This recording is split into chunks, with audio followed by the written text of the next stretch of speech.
Panchkula mayor नाकाबिल, छोड़ देना चाहिए पद।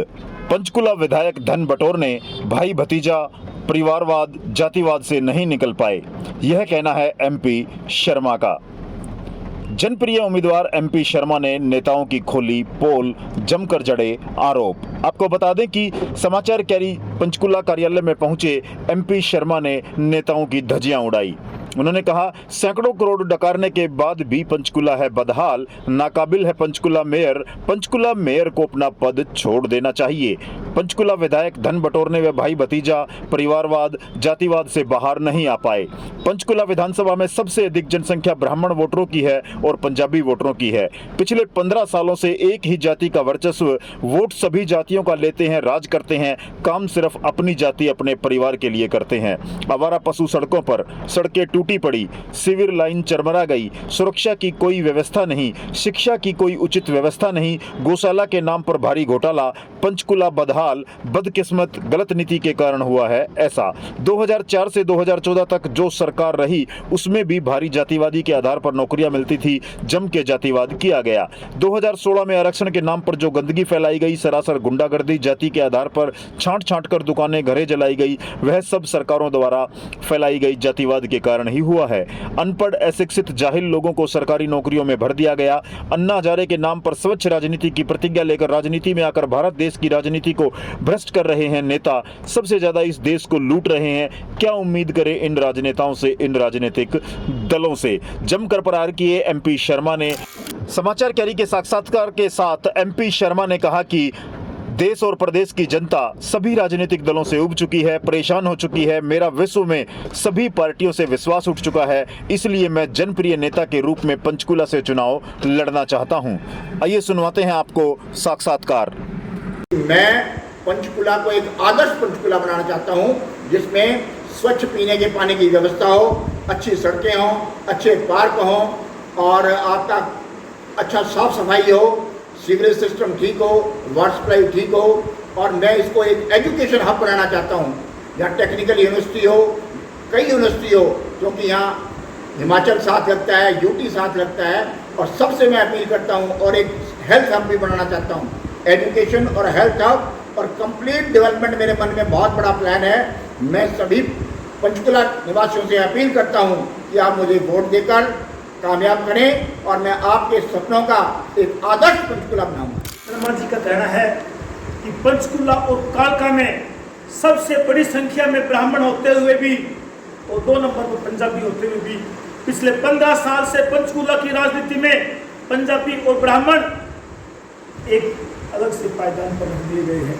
जितने भी विकास की स्कीमें हैं, जितने भी फायदे के काम हैं, कॉन्ट्रैक्टरों की बात है, सभी एक ही जाति के लोगों को दिए जाते हैं। 15 साल से एक जाति का ही पंचकुला में राज है, क्यों ना पंजाबी और ब्राह्मण को भी मौका देकर इस सामाजिक समरसता को एक किया जाए। सरकारें बड़े बड़े वादे करती है और एमपी शर्मा जैसे विद्वान, प्रखंड विद्वान, जो कि जातिवादी को मानते भी नहीं है, आज इस मजबूर हुए हैं निर्दलीय उठकर, क्योंकि इनका पार्टियों से विश्वास उठ गया है। पार्टियों के लोग सभी जातियों की वोट लेकर जो सत्ता में आते हैं सब अपनी ही जाति के लिए कार्य करते हैं। निसंदेही शर्मा जी आपने बहुत बड़ा कदम उठाया है और ऐसे विद्वान लोगों को समाज को चुनना चाहिए। आपने 10 साल बाद की भाजपा की 10 साल से अब चर्चा है कि कांग्रेस भी इस बार टक्कर में है, आपने भाजपा से कांग्रेस से ट्राई क्यों नहीं? देखिए, कांग्रेस का पीछे 10 वर्ष का शासन 2004 से लेकर 2004 तक हमने देखा है। उसमें भी एक विशेष समुदाय के मुख्यमंत्री नहीं है और उन्होंने भी अपने लोगों को पूरा मान सम्मान दिया है। मैं इसी बात पे मैं आपको फिर कहना चाहता हूँ कि मैं सामाजिक समरसता में विश्वास करता हूँ। हर वर्ग को जो भी काबिल है उसको उचित नेतृत्व मिले। आप देखो उस वक्त भी क्या हुआ था, नौकरियाँ किस तरह बन रही थी, किस एक समुदाय के लोग लगे और किसी समुदाय के लोगों को जॉब में प्रतिनिधित्व नहीं मिला। जब आरक्षण को जो जाट आंदोलन का मामला आया, किस तरह से रोहतक के अंदर एक ही समुदाय के लोगों की दुकानें जला दी गई थी, उनको बेघर कर दिया गया था।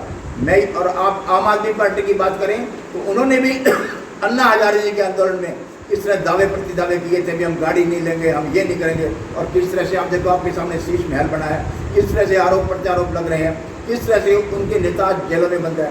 आम आदमी का और स्वयं इनका विश्वास उठ चुका है, क्योंकि 10 साल भाजपा की सरकार लोग देख चुके हैं। उससे पहले 2004 से 2014 तक जिस सरकार का राज था, उन्होंने भी स्पेशल एक ही जाति के लोगों को नौकरियां मिली हैं, उनके साथ औरों के साथ भेदभाव किया गया है। सभी जातियों का वोट लेकर जो सरकारें, जो नेता एक जाति के लिए, विशेष जाति के लिए काम करते हैं, निसंदेही उनको अब जनता उखाड़ फेंकेगी। आम आदमी पार्टी की बात भी की है। अन्ना हजारे के आंदोलन में जो कस्में खाते थे, जो देशभक्ति की बात करते थे, एक भी एसी नहीं लगाएंगे, 1 रुपया तनख्वाह नहीं लेंगे, कोई सरकारी सुविधा नहीं लेंगे, कोई गाड़ी बंगला नहीं लेंगे। सबसे ज्यादा तनख्वाह वही लेते हैं, सबसे ज्यादा सरकार की सुविधाएं वो लेते हैं। 45 करोड़ रुपए रेवन उसके अपने मकान को ठीक करने के लिए, कोठी को ठीक करने के लिए खर्च करते हैं।